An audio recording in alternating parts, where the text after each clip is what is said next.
Hi, Leo. Welcome to Pandora Astrology's monthly horoscope for February of 2021. This month's relationship and intimacy themes are going to be coming up, and you're probably going to want a lifelong love reading. And a link for that, you'll find it in the YouTube description below. In last month's horoscope, I talked about how 2021 feels lighter and brighter than 2020, mostly because Jupiter and Saturn have moved into Aquarius, which is a very different feel from Capricorn, where they were last year. During February, Saturn forms a harmonious sextile to Chiron and a stressful square to Uranus. So it's going to be dancing with these two planets over the course of the year, bringing us a lot of opportunities to understand and also heal our relationship to both the authoritarian and also the authoritative. So that's going to be an interesting thing that we're watching. If there is anything in your chart in Aquarius from 6 to 12 degrees, you're going to feel this, but also you being Leo, you might have Leo placements there between 6 and 12 degrees that are feeling this. And it's also possible you have things in that zone of Scorpio or Taurus. So yeah, then that's something to watch for. And you can find out more about it in our 2021 news playlist on our YouTube channel. So we're going to start off with Mars, Venus, and Mercury. Hey, Julia, what's the word for Leo? All right. Well, Leo, I'll start with Mars because that's the planet of action. It's the planet of activity. And wherever you have Mars is where we might run into some conflict too. So Mars is going to spend all month in your 10th house, and that's the house of career. It's also the house of authority figures as well. So you could be feeling extra driven at your job and maybe or figuring out what your career path is if you're not in one right now. But you could also run into some issues with the authority figures in your life too. So that could be anywhere from bosses if you're employed to teachers if you're still in school or parents if you're still living at home. So make sure you can take a deep breath and count to 10 before you go popping off at anyone. And then Venus, the planet of art, beauty, and relationships, begins the month in your 7th house of partnership. And Venus loves to be in this house. So it's going to be a really wonderful month for your relationship. Venus brings pleasure and harmony wherever she goes. So that's very nice to invite into your relationship with your boyfriend, girlfriend, or spouse. Then on the 25th, Venus is going to go into your 8th house. And this house has a very, very different feel. It's a house of shared finances. And it's got this house has a strong intensity to it too, because it's ruled by Pluto, the planet of social taboos.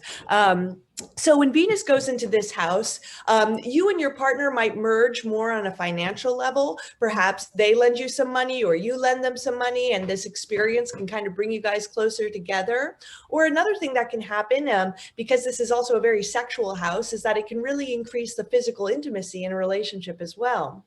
Now, Mercury, the planet of communication and mentation, begins the month retrograde also in your 7th house. So even though you're getting along really well with your partner, you might also run into miscommunications too. So it's really nice that Venus is in there to help smooth them out as you go along. So be prepared to have to revisit conversations or texts or emails with your partner, or even business partners too are ruled by this house as well.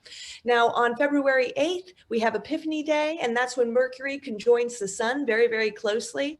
So you can expect some mental clarity on some of these Mercury retrograde issues that I was just talking about. And Mercury will finally go direct on the 20th. But it might take about a week after that date for the full retrograde cycle to be complete, because on the 20th, it just pivots from going backwards to direct, but it's still moving slow. So, we like to give it about a week for it to speed up until we say that the whole retrograde cycle is complete. Yeah, it's true. There's a new moon in Aquarius on the 11th, which plays off of this Mercury stuff going on this month and sits with this giant pile of planets in Aquarius in your 7th house. Now, you being Leo, what balances you is Aquarian space, distance, objectivity, and having a good deal of that in your relationship house is really kind of nice, because it helps you to relate and to bring that objectivity that will help you to relate. So, so this is a new moon, and we're calling it leaning into the age of Aquarius, mostly because of this big pile and the very big and strong Aquarian themes there of humanitarianism and friendship. And so these are really good practices during this moon. Now, then a little bit later in the month, we have a seasonal change as the sun moves into Pisces right here on the 18th. And that is where the emphasis begins to shift from a lot of planets being in your 7th house of partnership, relationship, being in the dialogue, mirroring, and that sense of space and objectivity that's good and healthy to have in your relationships. And it begins to shift instead into this 8th house theme of, as Julia was saying, intimacy, psychological depth, sharing and merging, whether that's financially or physically through sexuality or even emotionally.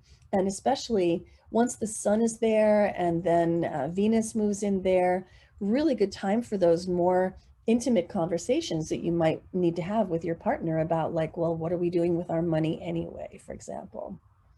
Now, a little bit later in the month, we have a full moon as the sun from its position there in the 8th house opposes the moon in Virgo in the 2nd house. And this is really the axis of finance, because the 2nd house has to do with your own money, your own finances, your nest egg, if you will. And then the 8th house represents the monies that you share with your partner. So under this full moon, you might, have more conversations about that, and just feel into what are the best ways to enhance your intimacy and the mutual trust in your relationship under that moon. So we've been saying for a couple of months now that winter is a really good time to start new projects. And the reason is because all of the outer planets are direct at once. Jupiter, Saturn, Uranus, Neptune, Pluto, and Chiron, they're all direct and moving forward. And that means that any big new project that you begin will have its own birth chart, right? And it will have all of those planets moving forward unobstructedly. So those projects, are really starting out on the right footing and probably going to proceed swimmingly. So the only problem with it is that you shouldn't begin a new project while Mercury is retrograde. So wait until Mercury is retrograde, but then the very end of February and all of March are really good for those kind of projects. Talking about starting a business, making a large purchase such as a car or something bigger. And this is going to be a really good time for that. Well, that's all we have for you today. Thanks for watching. If you've enjoyed this video, please do share it with your friends and family, subscribe to our channel, and like our videos. We love to make them for you. You'll find your horoscope on our website, pandoraastrology.com, and that's also the place to go if you want to get that reading that I spoke of, or even take a class. And until next time, we'll see you around the cosmos. Bye. Bye-bye.